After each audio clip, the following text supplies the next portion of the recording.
Sa Ottawa, isang boto lang ang pagitan ng normal na araw at panibagong eleksyon. Minority Parliament, confidence vote, at unang budget ni Prime Minister Mark Carney na pwedeng bumagsak kahit gabi na.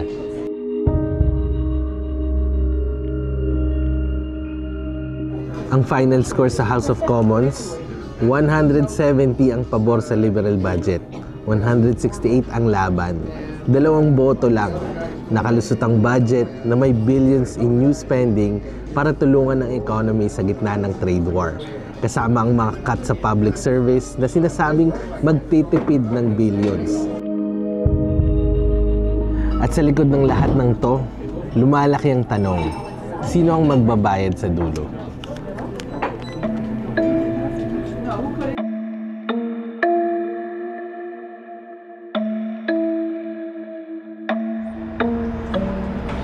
Normally, predictable ang mga ganitong gabi. Conservatives at Black, automatic no sa budget.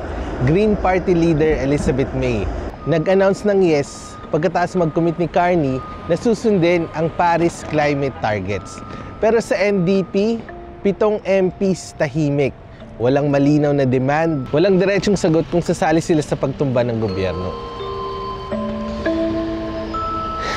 Sa totoo lang, ayaw din ng maraming strategies ng instant election, lalo na kung malakas sa survey ang liberals. Ayaw mong sumugal kung mataas ang chance na lumakas pa ang kalaban. Kaya makikita mo sa gabi na ito ang tunay na itsura ng minority government sa Canada.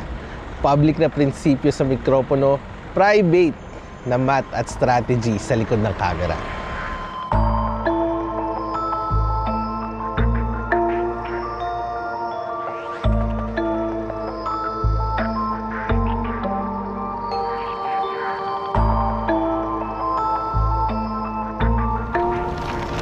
Nung nagsimula na ang voting, may ilang NDP MPs na tumayo at bumotong no sa budget. Pero si Gord Jans at Lori Idlut na natiling nakaupo, nag-abstain. Sabi ni Jans, nakausap niya ang mayor at indigenous leaders sa riding niya. At unanimous daw ang message, huwag munang mag-eleksyon. Interim NDP leader Don Davis, sinabi na hindi nila kayang suportahan ang budget, pero ayaw din nilang itulak ang bansa sa panibagong halalan ilang buwan lang matapos ang huli. Sa Conservatives, may 2 hindi pa rin nakaboto. Si Matt Generu na naka-announce na aalis siya sa politics at si Shannon Stubbs na nagre-recover mula sa major surgery. Habang papalapit ang final count, biglang dumating sila Andrew Scheer at Scott Reed para mag-register ng no vote in person. Sa huli, 4 na MPs ang hindi bumoto. 2 NDP, 2 Conservative. At dahil sa 4 na yon, hindi umabot sa tie ang bilang. 170 to 168. Walang kailangan na boto mula sa speaker. At parehong NDP at Conservatives ang praktikal na tumulong na magpanalo sa budget na sinasabi nilang ayaw nila.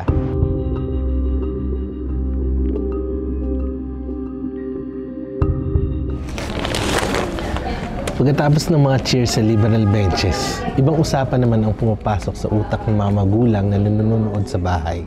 Hindi lang ito kwento ng Carney versus opposition. Budget ito na nagpapalaki ng deficit at sa utang ng bansa. Oo, normal sa panahon ng crisis na gumagastos ang gobyerno. May logic at stimulus. May logic ang suporta sa workers at businesses.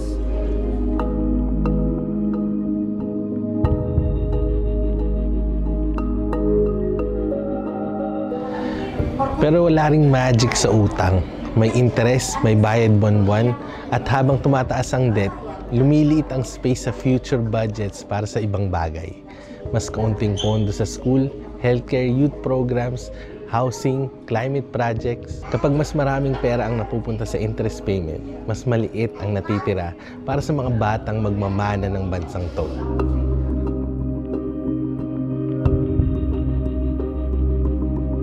Dito pumapasok ang mas personal na tanong. Hindi lang ito tungkol sa survival ng isang government. Kung ganito kalaki ang utang, ganito kabigat ang spending, at ganito ka-unpredictable ang politics, hindi mo maiiwasan itanong, may boses pa talaga ang mga bata sa prosesong ginawa ng mga adults na to? Kasi habang tayo ang nagdedesisyon ngayon, sila ang magbabahid ng consequences bukas.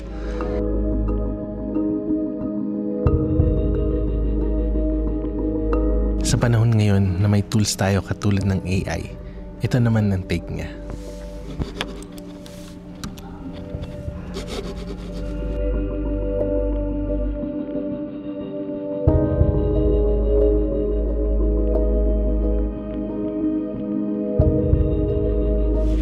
At kung titingnan mo kung ano nangyari kagabi, mahirap sagutin kung alin doon ang totoo.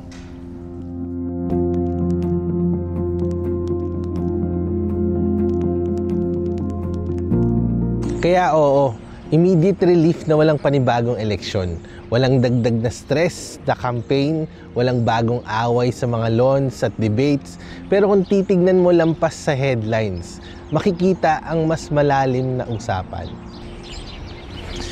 Tayo nga ba ang nagdidesisyon ngayon para sa sarili nating comfort, habang ang next generation ang magbabayad ng consequences? Mas mataas na taxes, sa mas siksik na services, sa mas mahirap na housing market, sa mas matinding climate impacts.